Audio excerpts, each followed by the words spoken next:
बदलत्या हवामान परिस्थितीत शेती शाश्वत ठेवण्यासाठी हायड्रोपोनिक्स तंत्रज्ञान उपयुक्त ठरणार असून जिल्ह्यातील शेतकऱ्यांनी या आधुनिक तंत्रज्ञानाचा अवलंब करावा, असे आवाहन कोल्हापूरचे जिल्हाधिकारी अमोल येडगे यांनी केले.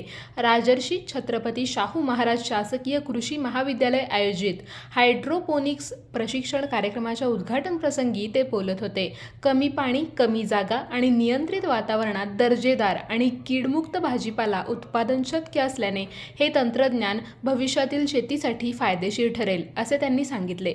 अशा प्रशिक्षणांचे आयोजन पुढेही सातत्याने केले जाईल, असा विश्वास यावेळी त्यांनी व्यक्त केला. हायड्रोपोनिक पद्धतीने उत्पादित भाजीपाला कमी कॅलरी, जास्त फायबर आणि जीवनसत्वयुक्त असल्याने आरोग्यदायी ठरतो. वाढती बाजारपेठ, निर्यात संधी आणि थेट ग्राहकांपर्यंत पोहोचण्याची सुविधा यामुळे शेतकऱ्यांचे उत्पन्न वाढू शकते, असेही त्यांनी स्पष्ट केले.